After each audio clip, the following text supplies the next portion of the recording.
Boa tarde, prezados alunos do curso livre de extensão em combustíveis renováveis. Estamos iniciando nossa aula 8.3, que vai falar da gaseificação e das células a combustível.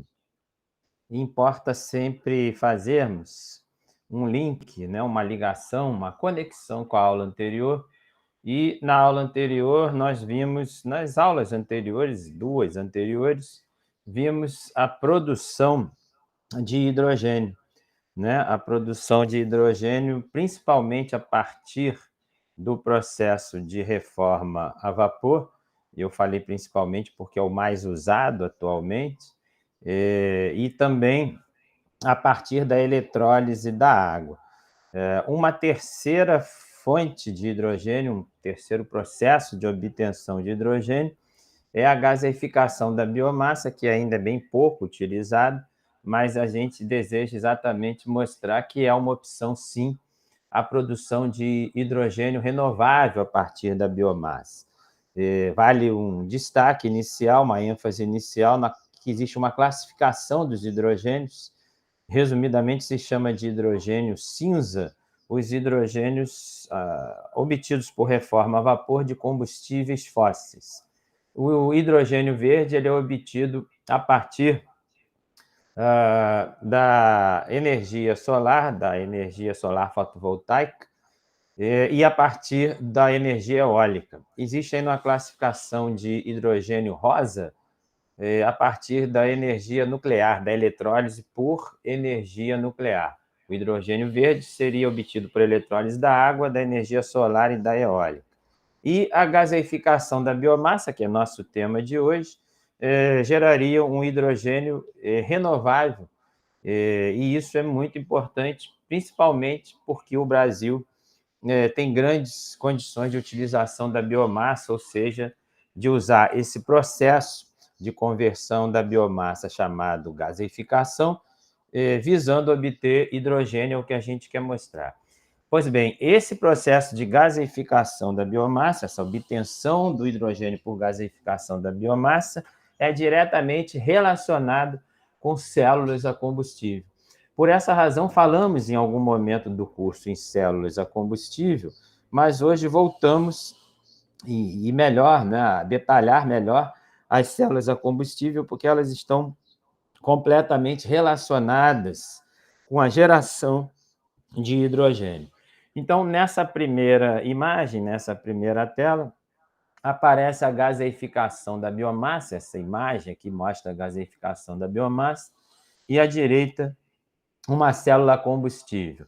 O que linka uma à outra? É que a gaseificação da biomassa, nós queremos abordá-la mostrando a produção de hidrogênio. E é exatamente esse hidrogênio que terá que ser introduzido numa dos polos da célula combustível, em que eu adianto de maneira inicial que, na verdade, a célula combustível ela não queima combustível efetivamente, ela gera hidrogênio e, enfim, a gente quer detalhar o funcionamento da célula combustível, mas fique essa informação inicial que ela precisa do hidrogênio e, claro, estamos falando de obtenção exatamente do hidrogênio a partir da gaseificação da biomassa. Então, destaque dessa imagem que na gaseificação da biomassa faz-se necessária a introdução de combustível e o O2, né, para queimar a biomassa. Aqui está se falando em pirólise. Recordando, vimos a pirólise como método de conversão da biomassa, se gera uma fração gasosa e às vezes líquida aqui, chamada alcatrão, gera-se gases, né? Esse alcatrão destaque é rico em aromáticos, e o char seria a fração sólida dessa pirólise, ou da gaseificação da biomassa. E aqui, gases que são produzidos na gaseificação. Destacados em amarelo, o monóxido de carbono, o próprio hidrogênio, que é o objeto dessa aula, o metano também é gerado, além de outros gases. Mas fico com o destaque, com a ênfase em amarelo aqui no monóxido de carbono e do hidrogênio, recordando, eles são chamados de gás de síntese, e falaremos isso ao longo da aula. Aqui é apenas uma imagem da célula combustível, vamos detalhá-la à frente, né? Mas mostrando aqui um ingresso do glicerol, né? Mais precisamente conhecida com o nome vulgar de glicerina, e, enfim, uma célula combustível com glicerina, a gente mostra isso à frente. Lembrando a vocês que eu enviarei o material em PDF, e esses links no PDF são ativos. Eles são referência dessas imagens, de onde eu selecionei elas, e um texto complementar você consegue ler clicando nesses links.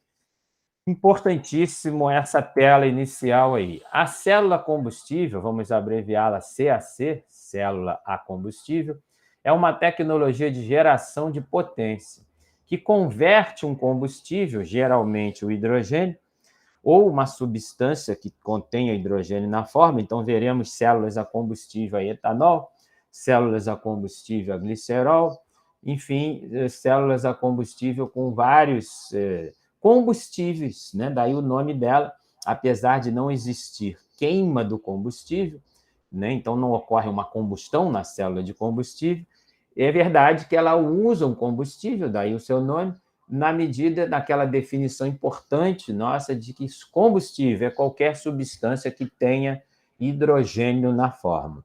Então, nesse sentido, a razão do nome célula a combustível, ela usará um combustível, entre aspas, substância que contém hidrogênio na fórmula, exatamente para liberar o hidrogênio num dos polos dessa estrutura, desse aparato chamado célula combustível, que trata-se, na verdade, de uma pilha eletroquímica, né? Mas, enfim, a gente mostra isso à frente.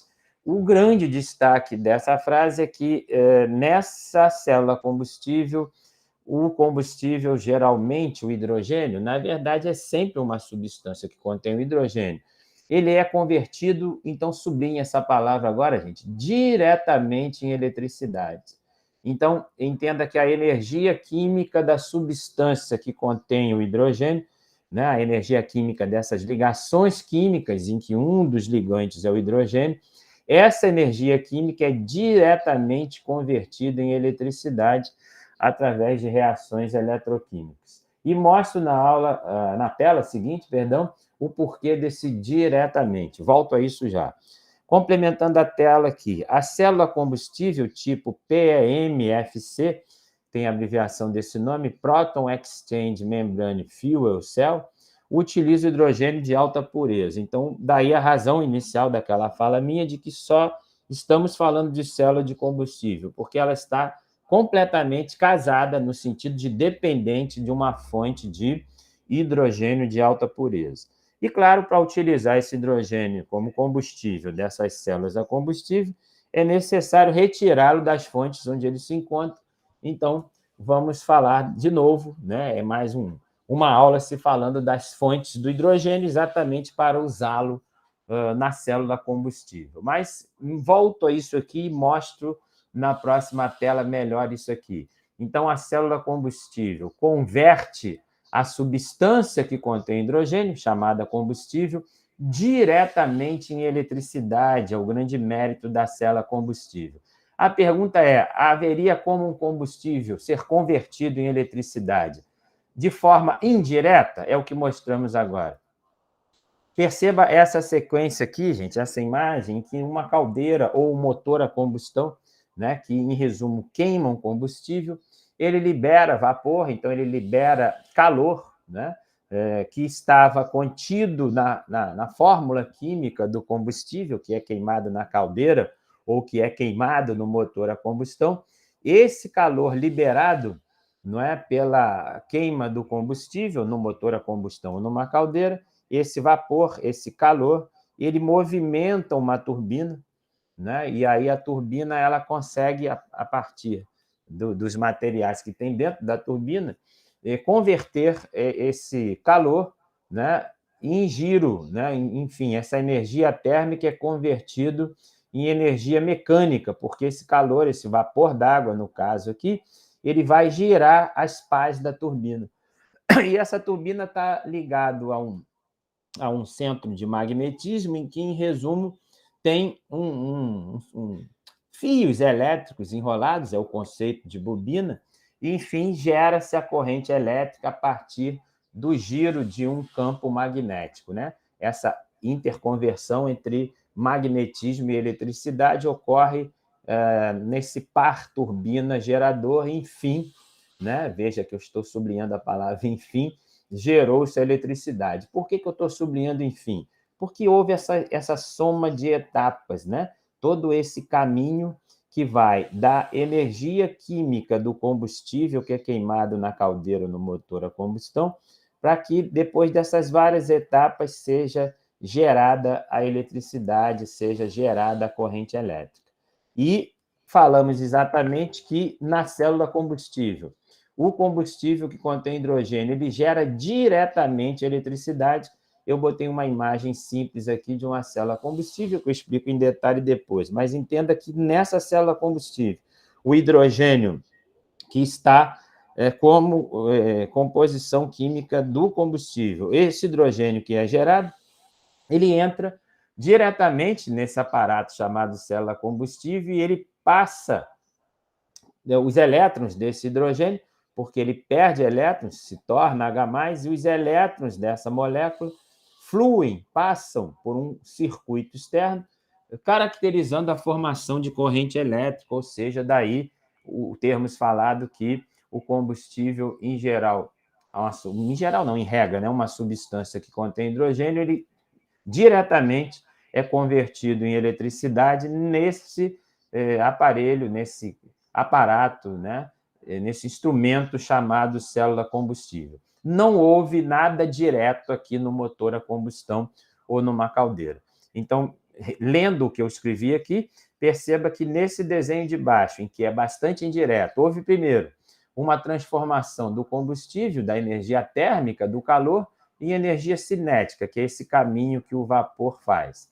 Essa energia cinética do vapor, quando em contato com as pás na turbina, ela é convertida em energia elétrica. Então, resumindo, temos nesse desenho embaixo várias etapas de conversão de um tipo de energia no outro. E, em resumo, essas várias etapas envolvem perdas, né? Ou na forma de calor perdido, ou no próprio rendimento dessas conversões de um tipo de energia no outro, até, enfim, gerar eletricidade, algo que não ocorre na célula de combustível, porque ela diretamente gera corrente elétrica. E vale esse destaque inicial, mostrando essa grande vantagem das células a combustíveis, quando comparado a todo esse caminho que do combustível, do motor a combustão ou de uma caldeira a vapor se leva, nessas várias etapas que se leva para, enfim, obter a eletricidade. Daí a vantagem da célula combustível é esse aspecto de diretamente gerar a corrente elétrica. Explicaremos isso melhor à frente. Então, voltando à ideia de que a célula de combustível vai precisar de fonte de hidrogênio, desejamos recordar as fontes de hidrogênio, os processos de obtenção de hidrogênio. Então, as principais fontes de hidrogênio, do hidrogênio agora do elemento químico, ok, gente? Lembrando que o H2, molécula de hidrogênio, que é a desejada, perceba que o que entra aqui na célula combustível é a molécula H2, então é ela que desejamos obter. Mas não existe H2 na Terra, então a gente vai obter o H2 a partir do hidrogênio que está ligado ao oxigênio na molécula de água, a partir do hidrogênio que está ligado ao carbono nos hidrocarbonetos, a partir do hidrogênio que, por exemplo, no etanol também está ligado aos carbonos do etanol e ao próprio OH, que é um grupamento químico do etanol. Em resumo, na água, no hidrocarbonetos em geral e na biomassa, seja ela etanol ou outro tipo de biomassa, todos esses compostos, água, hidrocarboneto, biomassa, contêm hidrogênio na fórmula, e até por isso são chamados combustíveis, mas esse hidrogênio encontra-se quimicamente ligado e se deseja exatamente separar esse hidrogênio para obter a molécula H2, que é o que se deseja ter para que se possa fazer funcionar a célula de combustível. Nas aulas anteriores, mais precisamente na anterior, vimos que os dois processos hoje em uso no mundo para obter hidrogênio é a eletrólise da água e a reforma a vapor de hidrocarbonetos. No caso, desejamos priorizar a obtenção do hidrogênio a partir da biomassa. E aí o hidrogênio pode ser obtido principalmente por dois caminhos. O detalhe é que esses dois caminhos envolvem o que chamamos de reforma do gás metano, e por isso vamos falar de novo da reforma, do processo de reforma a vapor do gás metano. Então, recordando, vamos focar agora a biomassa, né, mais precisamente a obtenção do hidrogênio a partir da biomassa, os dois caminhos que vamos obter o hidrogênio a partir da biomassa. Os dois passam pela reforma do gás metano. Então, os dois aqui nessa tela, um deles será a degradação anaeróbica da matéria orgânica, que vimos em aulas anteriores, que quando se faz a degradação da biomassa em meio anaeróbico, gera-se o metano, e também na gaseificação da biomassa, né, se gera, em parte, o metano e, em parte, esse gás de síntese aqui. Então, esses dois caminhos da tela aí para obter hidrogênio partindo da biomassa e fazendo a reforma a vapor, né, que é o H2O na forma de vapor em elevadas temperaturas. Os dois caminhos, falamos deles agora. O primeiro, a degradação anaeróbica da matéria orgânica, produz o biogás, que é composto principalmente de metano. Vimos em aulas anteriores 60% de metano no biogás e também se produz CO2. Pois bem, esse CH4, obtido na decomposição anaeróbica da matéria orgânica, ou seja, esse CH4 que está presente no biogás, na reação com água, que é a reforma a vapor, ele gera monóxido de carbono e o que desejamos gerar, que é o hidrogênio. Então, relacionando com essa tela anterior, o hidrogênio vai ser obtido a partir da reforma do gás metano. Estou mostrando aqui que o gás metano foi obtido na degradação anaeróbica da biomassa, aqui chamada de matéria orgânica. E aí, esse metano, em reação com vapor d'água, nome disso, reforma a vapor d'água, exatamente, gerando o hidrogênio, que é o que desejamos. Então, esse seria o caminho 1. O caminho 2, a gaseificação da biomassa, consiste em converter a biomassa através de oxidação parcial, né? Ou seja, um aquecimento em presença de oxigênio, mostrado nessa reação que eu escrevi aqui como sendo oxidação parcial. Então, é uma reação do metano com O2 que gera CO. Quem é o CO? É o monóxido de carbono que está presente no gás de síntese. Pois bem, esse CO ele pode reagir também com vapor d'água. Por que eu falei também? Porque em cima tivemos uma reação do metano com vapor d'água que gerou hidrogênio. Agora, esse CO, que é obtido onde? Na gaseificação da biomassa, esse monóxido de carbono pode reagir também com vapor d'água. Claro que isso tudo está em presença de catalisadores, ok, gente? E aí esse CO, em presença de catalisadores reagindo com água, vai ser oxidado a CO2 e, enfim, de novo, gera-se hidrogênio. Por que eu falei de novo? Porque em cima também foi gerado hidrogênio e exatamente queríamos mostrar esses dois processos que são geradores de hidrogênio a partir da biomassa. A gaseificação, como falei no início, e aqui volto a enfatizar, a destacar isso, ela está diretamente relacionada com a célula combustível, exatamente porque o que entra na célula de combustível é exatamente o hidrogênio obtido na gaseificação. Para que seja possível integrar um sistema de gaseificação a esse tipo de célula a combustível, é necessário realizar a reforma do metano contido no gás de síntese. Então, o metano, que pode estar, por exemplo, no biogás, ele reage com vapor d'água, isso é reação da reforma a vapor, e gera CO e hidrogênio. Numa segunda reação, esse mesmo CO reage de novo com vapor d'água e vai a CO2 e hidrogênio. Percebam que são reações repetidas do que acabamos de falar na tela anterior e ainda em duas telas anteriores. Perceba que dizíamos que no caso da biomassa, os caminhos, ambos, envolvem exatamente a reforma a vapor do gás metano, é o que eu estou mostrando novamente aqui, né? A reforma com vapor d'água do gás metano, gerando hidrogênio, e, num segundo momento, esse CO, esse monóxido de carbono que é produto aqui, ele é reagente numa segunda etapa em que ocorre a conversão desse monóxido de carbono para hidrogênio, isso é chamada reação de Schiff. Essa reação aqui, em que parte-se do monóxido, em reação com vapor d'água e catalisadores, produz-se o dióxido de carbono e, de novo, libera hidrogênio. Então, são duas reações produzindo hidrogênio a partir do metano e, claro, alguns processos a partir da biomassa obtêm o metano, e do metano, o que estou mostrando aqui, pode-se obter sim o hidrogênio, e é esse hidrogênio que vai ser direcionado para a célula a combustível. A remoção dos gases inertes, nesse caso, principalmente nitrogênio e CO2, em um sistema de purificação, vamos detalhar à frente, permite-se obter finalmente apenas hidrogênio, e se atinge 99,99% de pureza, que é a exigência da célula combustível. Ela exige um hidrogênio com elevada pureza. Aqui é uma visão mais complexa, mas eu vou tentar simplificar, dos vários processos da biomassa que permitem produzir hidrogênio.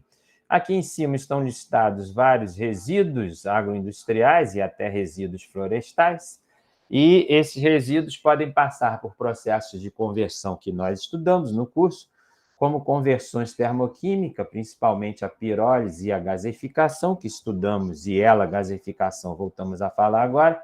Falamos do processo de transesterificação e falamos também de processos biológicos, como a degradação anaeróbica e a fermentação, que leva à produção de álcools. O que importa, gente? Todos esses processos, em algum momento, permitem essa mesma reação que já se falou, porque todos esses processos, em algum momento, geram metano, geram CH4, né? Essa é a curiosidade. E do CH4 se consegue, numa primeira reação, que você acabou de ver, ela está de novo aqui, gerar CO e hidrogênio, e esse mesmo CO numa segunda reação com vapor d'água, gerando CO2 e hidrogênio.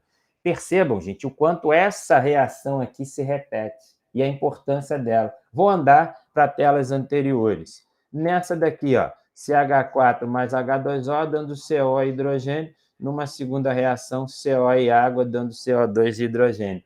Isso é a reforma a vapor, que se repete de novo aqui, que está repetida de novo aqui, e eu estou fazendo essa ênfase, esse destaque, esse resumo, de que todos esses processos da biomassa, em algum momento, geram CH4, e é a partir dele, por esse processo, que são, em resumo, essas duas reações, denominado reforma a vapor, é que se consegue ter nos produtos o tão desejado hidrogênio. Então, o que estou mostrando, em resumo, com essa tela? Que se pode, sim, a partir de vários processos de conversão da biomassa, em que, em resumo, todos eles geram, em algum momento, metano, pode-se, a partir do metano, nesse processo de reforma a vapor, chegarmos ao hidrogênio por esses caminhos todos aí. Em resumo, todos os caminhos da biomassa levariam,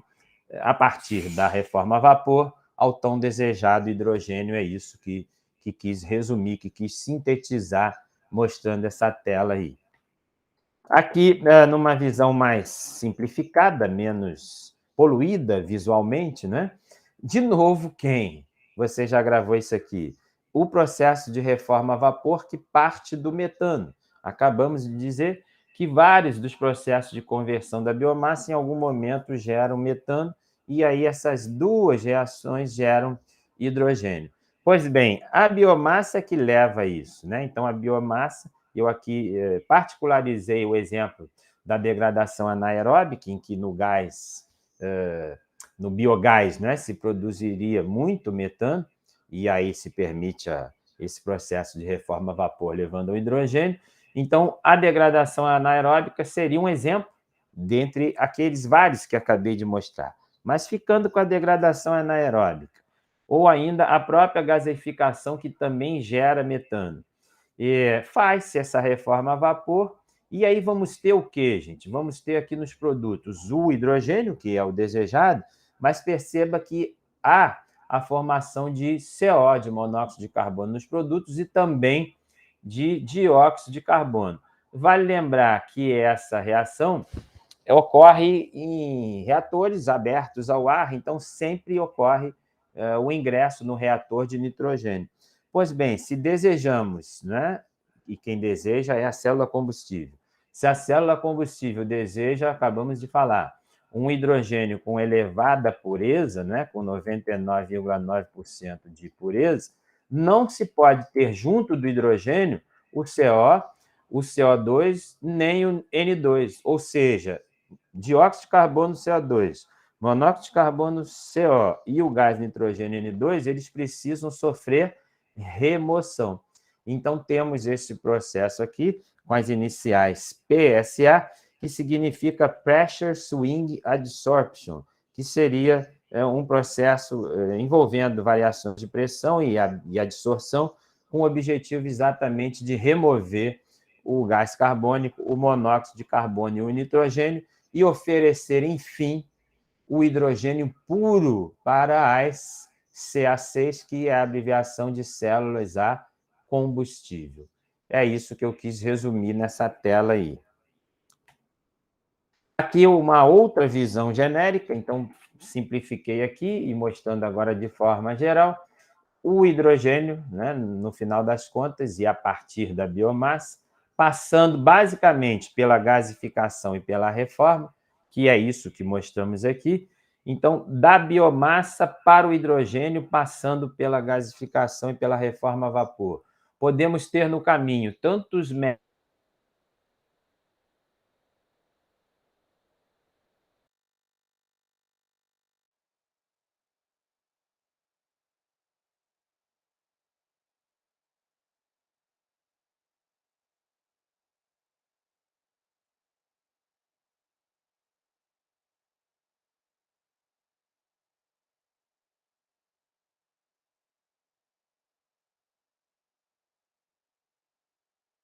de que a gasificação da biomassa para produzir hidrogênio, no caminho da fermentação, isso aqui vimos numa aula, né? Enfim, a fermentação tem essas etapas: hidrólise, acidogênese, acetogênese e, por fim, a de grande interesse para a aula de hoje, a que gera metano, chamada exatamente de metanogênese. Vimos em aulas, se não me engano, na aula 4 ou 5, vimos aquelas bactérias chamadas árqueas, que exatamente fazem essa mágica, né, chamada metanogênese, que, em resumo, é converter a biomassa em CH4, né? E é exatamente o CH4 que estamos falando o tempo todo, porque é ele, CH4, que inicia o processo de reforma a vapor que leva ao hidrogênio. Então, nessa tela, eu apenas, mais uma vez, mostrei que o processo que é bioquímico, né, chamado fermentação, ele, na etapa de metanogênese, gerou CH4, que, por reforma a vapor, né, reação que a gente repetiu várias vezes, são essas duas reações, em resumo, a reforma a vapor, ela permite, a partir do CH4, gerar hidrogênio, mostrando que a fermentação foi um caminho também para gerar esse metano que levou ao hidrogênio. Aqui, uma visão geral de tudo que falamos, né? Ou seja, um fluxograma que leva da gasificação da biomassa até a célula combustível. Lembrando que o último momento, né, temos aqui a CAC, que é a célula combustível, e recordando, já falei, mas quem entra na célula combustível é exatamente o hidrogênio de elevada pureza, que a gente chama de hidrogênio 4,9, né? 99,99%. Então, a gente quer explicar nesse resumo, nesse fluxograma, o caminho que da biomassa chegamos a esse hidrogênio com elevada pureza, que é o que, enfim, entra na célula combustível para gerar corrente elétrica direta. Então, perceba que estamos, por desejo, né, mostrar a geração de hidrogênio a partir da biomassa. Então, propositalmente, estamos partindo da biomassa, mostrando com essa reação inicial que a biomassa oxidada num gaseificador, numa reação de gaseificação, perdão, biomassa mais O2 gera quem? CO e hidrogênio, que é exatamente o gás de síntese. Recordando, já vimos várias vezes hoje esse produto CO e hidrogênio, mostrando que ele aqui é gerado aonde? Na queima da biomassa. Então, a queima da biomassa, que é o que se chama de gaseificação, temperaturas em média de 800, 900 graus, vimos em aulas anteriores, gera essa mistura CO e hidrogênio. Claro que isso demanda uma pré-limpeza, porque essa biomassa está com várias sujeiras, com a própria água que vai dificultar esse processo. Então, essa mistura CO-hidrogênio, que é chamada gás de síntese, né? Ela passa por um reformador. O que é o reformador? Seria o reator em que ocorre o quê, gente? Essa reação já várias vezes citada na aula de hoje, que são essas duas reações chamadas de exatamente reforma a vapor. Tem esse nome porque usa esse vapor d'água nas duas reações como reagentes, e claro que isso é catalítico, gente, né? Então, a reforma a vapor, ela está expressa nesse fluxograma aqui no reformador. O reformador, ele exatamente pegou o CO aqui, ó, né, que estava na mistura CO e hidrogênio, eu marquei com triângulo CO. Então, o CO aqui é produto aqui da gaseificação, esse mesmo CO é reagente dentro do reformador. E esse CO reage com quem? Com vapor d'água e levando, enfim, ao CO2 mais hidrogênio. E isso ocorre no chamado reator de Schiff, né? Percebam, gente, que o fluxograma eu estou tentando mostrar por etapas o que já falei o tempo todo, o que já mostrei repetidas vezes, que, em resumo, é essas duas reações chamadas de reforma a vapor. E o segredo disso tudo é lá o início, quando a gente destacou, né, que a gaseificação da biomassa pode exatamente gerar o metano. Então, de forma muito simples, o segredo disso tudo é que a biomassa gera, sim, né, de vários caminhos diferentes, gera o metano ou hidrocarbonetos ou ligações de carbono e hidrogênio que estão contidas na própria biomassa, que na gaseificação iniciam o processo de reforma a vapor quando geram aqui o CO e o hidrogênio. E aí o CO reage com água e gera CO2 e H2. Então percebam que tem duas gerações de H2, uma primeira aqui na gaseificação e uma segunda no reformador. Esses dois momentos em que geram-se moléculas de hidrogênio são exatamente esses dois momentos mostrados aqui nessas duas reações de reforma a vapor, que eu já repeti mais de 10 vezes, mostrando que isso é o grande detalhe que une a gaseificação da biomassa às células a combustível, que, resumo, desejam o hidrogênio com elevada pureza. Então, eu estou mostrando que o reformador gerou o hidrogênio uma segunda vez, a primeira foi no gaseificador, e aí temos, além do hidrogênio, a mistura CO, CO2 e nitrogênio, que já mostrei antes, e passa agora pelo que eu também já destaquei antes, é só um outro fluxograma, esse Pressure Swing Adsorption, que é abreviado PSA, que exatamente vai querer retirar o CO, retirar o CO2, retirar o N2, que estão misturados, e, enfim, ter apenas o quê? O hidrogênio para injetá-lo aonde? Na célula combustível, que é o que a gente deseja explicar nessa segunda metade dessa aula. Então, só um destaque aqui de que esse PSA, que retira nesse processo de pressão e adsorção, que tem o mérito de retirar o CO, o CO2 e o nitrogênio, deixando apenas o hidrogênio com elevada pureza, ele faz uso de catalisadores chamados zeólitas, que tem esse mérito de retirar os gases indesejados CO2, CO e nitrogênio. O fato é que, enfim, temos hidrogênio 99,99% de pureza. E aí, estamos aonde? Entrando com hidrogênio puro na célula a combustível, que é a segunda parte da nossa aula. Então, tudo que falamos agora foi para mostrar que a gaseificação da biomassa gera hidrogênio, sim, E com esse hidrogênio de elevada pureza disponível, podemos explicar a célula combustível que vai exatamente usar esse hidrogênio de elevada pureza. Então, numa definição inicial, estou lendo o texto aqui, a célula combustível é um sistema de microenergia que produz um tipo de energia confiável, independente, de alta qualidade, renovável e não poluente. Por quê, gente? O produto final será água, né? A célula combustível, ao contrário do que indica o nome importante, isso aqui, gente, ela não envolve combustão, né? Ela tem um mecanismo eletroquímico. Acaba que a combustão ela tem também um mecanismo eletroquímico. Que mecanismo eu me refiro? Reações de oxidação e de redução. Isso ocorre numa reação de combustão, né? O redox. Mas agora temos apenas o redox, não temos a combustão em si, não temos liberação de calor.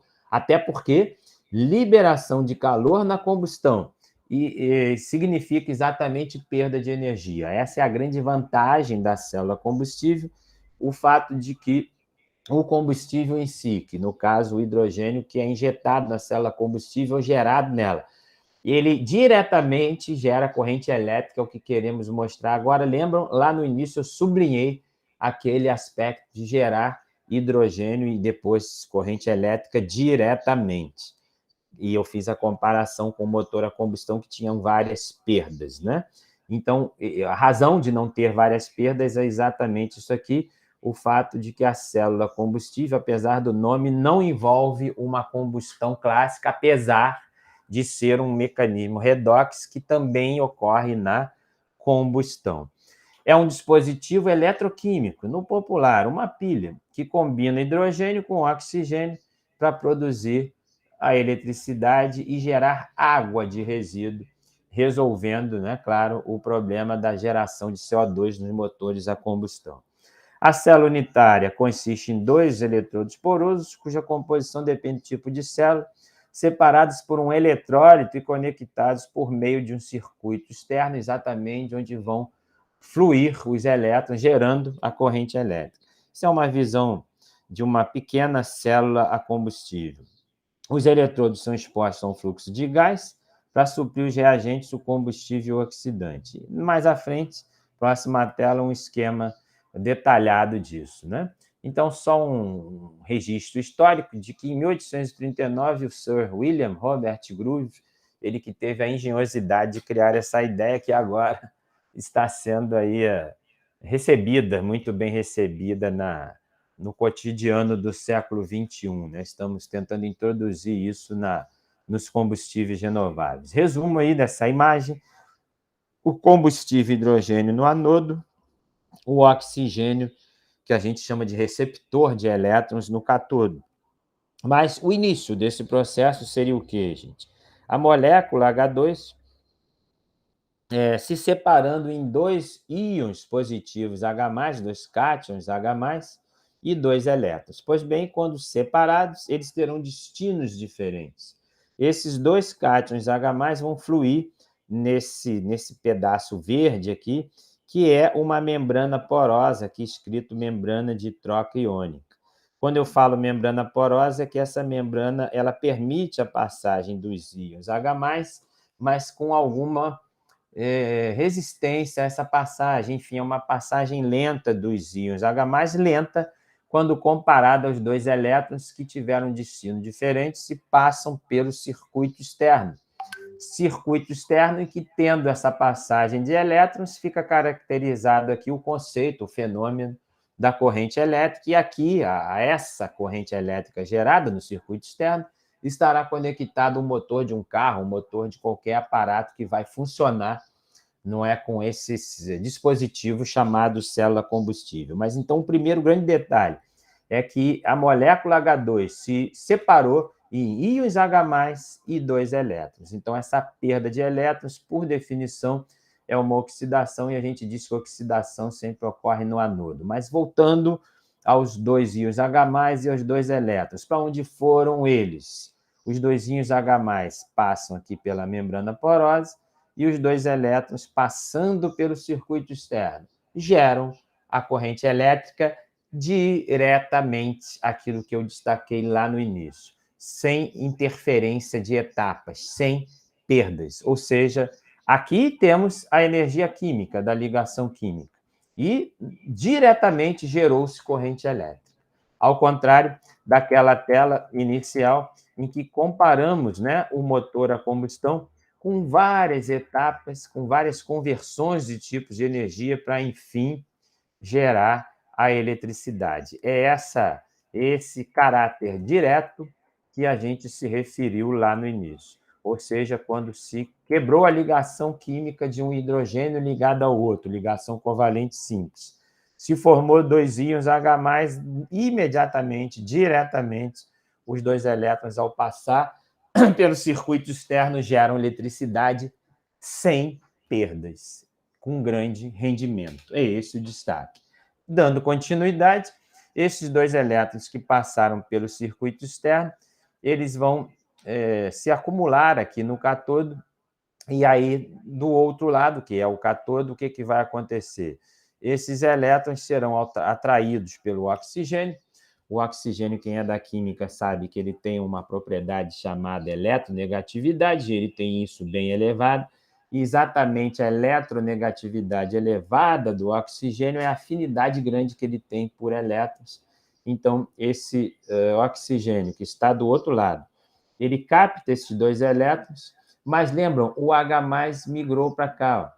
E aí o H+ se junta ao oxigênio e aos dois elétrons. Essa mistura oxigênio e os H+ que migraram aqui nesse trecho verde, e os dois elétrons que chegaram pelo circuito externo, meio de O2, 2H+ mais dois elétrons, esse conjunto forma uma molécula de água que vai ser o resíduo desse processo. O que interessou disso tudo, gente? Que formou-se corrente elétrica pelo circuito externo.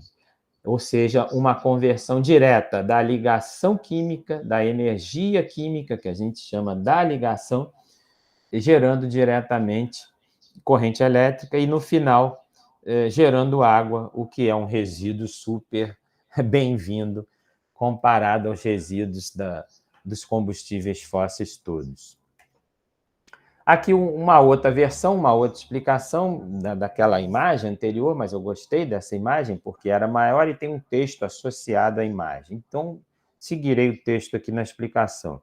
O hidrogênio gasoso, combustível, ou alguma substância que contém hidrogênio, ok, gente? Eu estou acrescentando isso, penetra através da estrutura porosa. Eu marquei o 1, esse 1 está aqui, ó. Então, é aqui que penetra ou o hidrogênio puro, ou pode ser um etanol. Pode ser uma substância que contenha hidrogênio. Dissolve-se no eletrólito e reage nos sítios ativos da superfície do eletrodo, aqui o detalhe que comentamos anteriormente, liberando elétrons, né, e os elétrons vão para o circuito externo e formando prótons H+, então aqui os prótons H+, que vão migrar nesse trecho azul que é chamado eletrólito. Os elétrons liberados, esse número 2 que está aqui, ó, então, os elétrons liberados na oxidação do hidrogênio chegam ao cátodo por meio do circuito externo, que é isso aqui, que é o circuito externo. E ali participam da reação de redução do hidrogênio 3. Né? Esse número 3 está aqui, ó.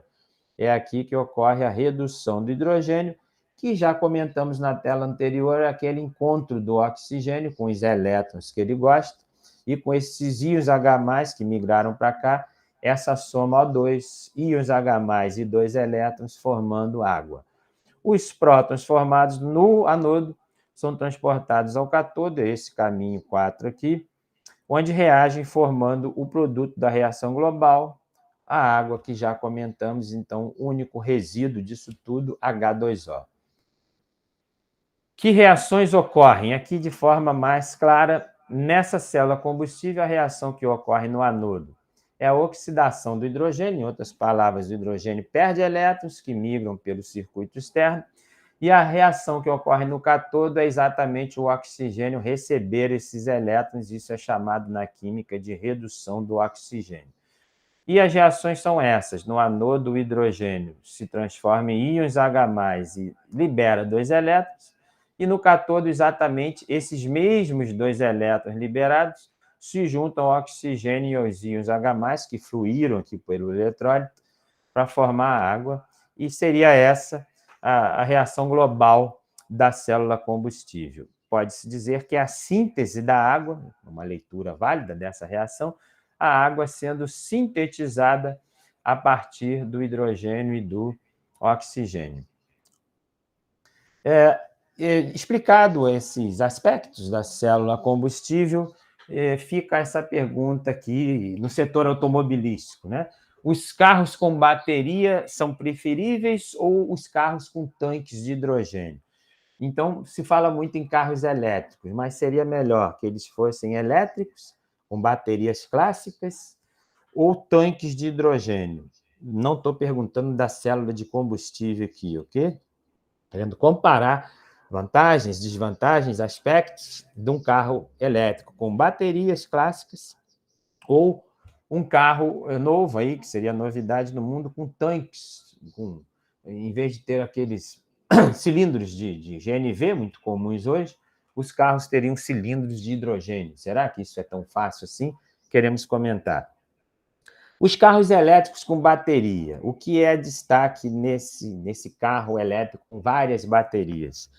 As baterias são pesadas, necessitam de serem recarregadas por longo períodos. O que significa isso, gente? Numa viagem Rio-São Paulo, que normalmente se faz de 4 a 5 horas, enfim, de 5 horas de viagem pela Dutra, o carro com bateria apenas, ele teria que parar 2 horas e meia, nenhum exagero nisso, para recarregar a bateria no meio do caminho. Então, a viagem que é em 5 horas ia virar 7 horas e meia. Isso é impensável no nosso corre-corre cotidiano, né? Enfim, parar horas para recarregar um carro e aí, no máximo, ele anda horas de novo. Enfim, uma autonomia baixíssima, né? Além disso, essas várias baterias apresentam graves impactos ambientais. Se estamos falando, se tudo que estamos estudando, o nome do nosso curso Combustíveis Renováveis, com um viés ambiental, algo, né, como um carro com várias baterias ligadas em série, essas baterias não só na sua fabricação, mas principalmente no seu descarte, envolvem muitos aspectos, impactos, né, ambientais gravíssimos, eu diria assim. Enfim, é um lixo ambiental um carro com várias baterias, além de todas as outras desvantagens. Então, pensemos nos carros com tanques de hidrogênio, né? Em vez daquele cilindro de GNV, um cilindro de hidrogênio. Primeiro, estudamos a dificuldade de obter hidrogênio, mas esqueçam isso, né? Eu destaquei aqui, os tanques de hidrogênio seriam blindados de aço, né, especiais, e põe especiais nisso, para resistir às elevadíssimas, isso teria que estar com letra maiúscula, né, elevadíssimas pressões para manter o hidrogênio liquefeito dentro do tanque. Na aula anterior, falamos daquela propriedade físico-química, que é o fator de compressibilidade, que mostra a enorme dificuldade em liquefazer o hidrogênio. Então, isso seria de uma dificuldade enorme. E, claro, esses cilindros, para resistirem a elevadíssimas pressões para liquefazer o hidrogênio, esses caros, portanto, aqui eu errei, seriam caríssimos, né? Seria preciso, isso aqui fora do carro agora, né? Como é que você teria postos de hidrogênio? Seria preciso, isso é estudado hoje na Europa, né? Seria preciso uma infraestrutura de distribuição do hidrogênio por dutos, né? O hidrogênio liquefeito através de dutos, que além de levar décadas para instalar essa estrutura toda, por exemplo, na União Europeia ou no Brasil, ou em países grandes como o Brasil, demanda, por exemplo, eu li em alguns artigos europeus, né? No caso da União Europeia, essa infraestrutura instalada, que se imagina possível em 20 anos, demandaria 1 trilhão de euros. Isso é um caro com letras maiúsculas, gente. Então, percebam a inviabilidade de carros elétricos com baterias ligadas em série e com um tanque, né, de hidrogênio liquefeito dentro. Isso é muito absurdo a nível de preço, pelo menos numa realidade de 2 ou 3 décadas mais. Em outras palavras, isso não serve para substituir os combustíveis fósseis atuais, e é disso que estamos querendo falar, querendo resolver. Enfim, do que falei acima, carros elétricos com bateria e carros com tanques de hidrogênio, nenhuma coisa nem outra servem, né? Vejamos a solução na próxima tela. E aí, né, isso é um projeto da Unicamp, Universidade Brasileira, né, com a Nissan, né? Carro elétrico com célula de combustível usando etanol, nada mais verde e amarelo do que o etanol. Então, tentando entender isso, gente, né? O hidrogênio obtido a partir de fontes renováveis, o etanol que tem a marca brasileira, os Estados Unidos é o parceiro, é o outro país no mundo que produz muito etanol, destaca-se como sendo um combustível do futuro. E esse do futuro eu errei, né? Isso é do presente, é só implementar isso que em 10 anos se faz isso, né? Com custo e com vantagens muito maiores e melhores do que esse comentário de carros elétricos com bateria e carros com tanques de hidrogênio. Enfim, esse futuro aqui eu errei, isso é presente, é uma década se faz isso. Devido ao fato desse combustível possuir alta eficiência energética e, isso é importantíssimo, quando se deseja implantar qualquer novidade na indústria ou na área de transportes ou na infraestrutura em geral, né? Falando do etanol, ele tem uma infraestrutura de produção e distribuição completamente definida no Brasil, mais bem definida do que no próprio Estados Unidos. Eu estou dizendo que esses dois países, Brasil e Estados Unidos, têm essa solução à disposição. A Europa não tem essa disposição, isso à disposição, porque teriam que comprar etanol do Brasil e dos Estados Unidos. Mas vejam quanta opção o Brasil tem nesse cenário mundial de crise dos combustíveis fósseis, de guerra na Ucrânia. O Brasil pode sim, e eu falo isso com enorme certeza, né? Vocês podem e devem desconfiar de mim, pesquisem, né? Mas o Brasil tem sim como ser supridor da Europa. Né? E, claro, os Estados Unidos têm potencial para isso também. Supridor em etanol, especificamente, com os carros usando célula a combustível com etanol. E aí, mostrando isso melhor, como é que funcionaria isso num carro, né? O etanol disponível no tanque de combustível, então o carro ia abastecer no posto normal, ia pedir para botar álcool no tanque, simples assim, com toda a infraestrutura que já existe no Brasil, por exemplo, com etanol. Então, por favor, encha meu tanque de etanol e ele vai ser injetado de forma dosada em um reformador, espécie de reator que separa as moléculas de um gás. Então, nesse reformador, né, você teria um sistema que iria, a partir do etanol, obter, né, o hidrogênio. Nesse dispositivo, sob alta temperatura, o etanol é transformado em um gás rico em hidrogênio. Então, na verdade, esse dispositivo seria a célula combustível, né? O hidrogênio e o oxigênio do ar são injetados em uma célula a combustível de óxido sólido, se chama SOFC. Isso está patenteado na Unicamp, né? O CO2 gerado no reformador é eliminado pelo escapamento. Você vai falar, está gerando CO2. Está gerando CO2 do etanol. Né? Isso tem saldo positivo a nível de aquecimento global, né? Muito pouco esse CO2 gerado. E ele foi captado pelas plantas que geraram esse álcool. O princípio de funcionamento de uma célula combustível é parecido ao de uma pilha comum, é o que mostramos anteriormente. O O2 do ar recebe os elétrons no cátodo e se torna um íon de oxigênio que migra pelo eletrólito e reage com o H2 no anodo, polo negativo. Ou seja, gente, exatamente isso aqui que mostramos, só que esse hidrogênio vai ser obtido do hidrogênio presente na molécula do etanol. Mas é exatamente esse mecanismo da célula a combustível, que se chama célula combustível de etanol. O resultado é a geração de energia elétrica que abastecerá a bateria recarregável do veículo e moverá o seu motor, ou seja, um motor elétrico com etanol e célula combustível e sem nenhum destes dois pesadelos chamados carros com bateria e carros com tanque de hidrogênio. Sem esses pesadelos e sem esses investimentos e sem esses impactos ambientais, ok? Com enormes vantagens para o etanol brasileiro aí nesse processo patenteado pela Unicamp. O vapor d'água resultante do processo é eliminado pelo cano de descarga, né? Uma maravilha, o cano de descarga sai água. O processo também gera calor, que é, vejam, reutilizado para aquecer o Reformador. Aqui uma versão desenhada do que eu li anteriormente, né? Enfim, um tanque de combustível, você vai parar no posto e pedir para encher de álcool, o frentista nem vai saber se o seu carro é um flex convencional ou se é esse carro, né, com a patente Unicamp da célula combustível de etanol. Enfim, você vai pedir para botar 50 litros de etanol. E aí, lá dentro do reformador, você vai ter a liberação de hidrogênio que vai fazer funcionar a célula combustível, aquele circuito elétrico externo que explicamos anteriormente, né? E sai água do cano de descarga e sai algum gás carbônico, mas lembrando, o etanol captou esse gás carbônico há 1 ano ou 2 ao ser produzido no agronegócio brasileiro. E eu peço para vocês no PDF que clicarem uma leitura complementar ao que eu expliquei nesse link.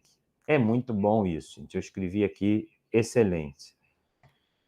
Aqui, para falar um pouquinho de coisas diferentes, enfim, inovações, o que chamam de Microbial Fuel Cell, né, MFC, que são algumas bactérias, claro, que são objeto de pesquisa no mundo, principalmente em países que não têm a opção que eu mostrei anteriormente, né, que no planeta Terra só um país chamado Brasil, que é o nosso, e o nosso amigo aí da América do Norte, os Estados Unidos. Só os dois têm condição de bancar o que mostrei a nível de etanol, mas a patente, por enquanto, é da Unicamp, né? Enfim, cientistas brasileiros inventaram essa ideia, super viável, anterior, mas os países que não dispõem de terras para plantar etanol pesquisam, por exemplo, né, isso é muito curioso e é objeto de pesquisa no Brasil também, as chamadas bactérias que conseguem fazer essa mágica. Qual é a mágica? Elas, no anodo, conseguem converter a biomassa em CO2, H+, e elétrons, e aí esses elétrons, no circuito externo, fazem também funcionar uma pilha, perdão, uma célula combustível, que é uma pilha eletroquímica, idêntica ao que falamos. A magia e a dificuldade é como que essas bactérias conseguem, a partir da biomassa, liberar H+ e elétrons, ou seja, elas fazem essa mágica de fornecer hidrogênio, né? de partir o hidrogênio, gerar os íons H+ e os elétrons no anodo, que é o que mostramos no funcionamento da célula combustível, e também mostramos que no cátodo ocorre exatamente isso aqui, na célula combustível, O2 se juntando com H+ e elétrons, formando água. Enfim, isso aqui seria uma célula combustível a partir de micróbios, de bactérias, enfim, de seres, de micro-organismos que são chamadas macrobials eletrogênicas, né?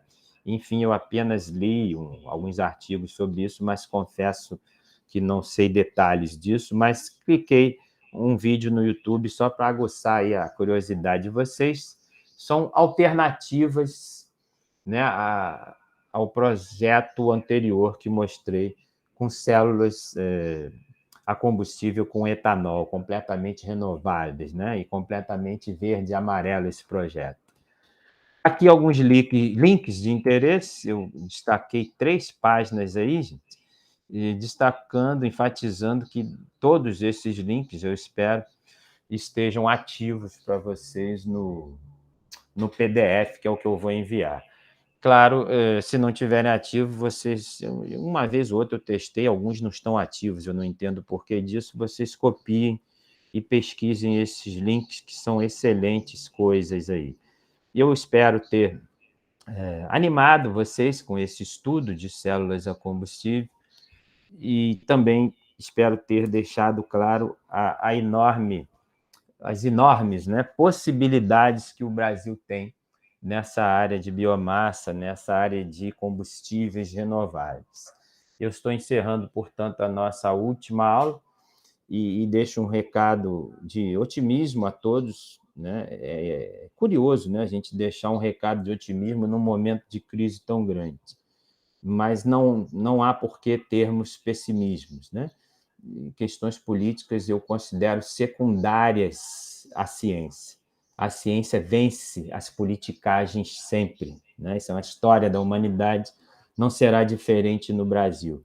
Muitas pessoas trabalham para que esse conhecimento todo esteja acumulado. De uma forma ou de outra, isso será usado para o bem dos brasileiros e também se pode pensar, por que não, para o bem da humanidade, para permitir substituir os combustíveis fósseis sem precisarmos de guerras, né? É o que está colocado no mundo hoje. E eu confesso e aceito que é uma visão super otimista, mas eu creio no que estou dizendo.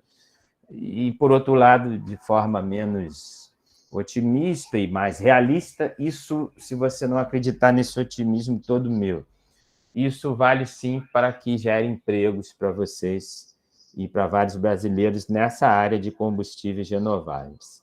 Encerro aqui e marcarei encontro com a turma para a gente conversar sobre o curso, tá bom? Estou encerrando essa aula 8.3. Abraço em todos aí.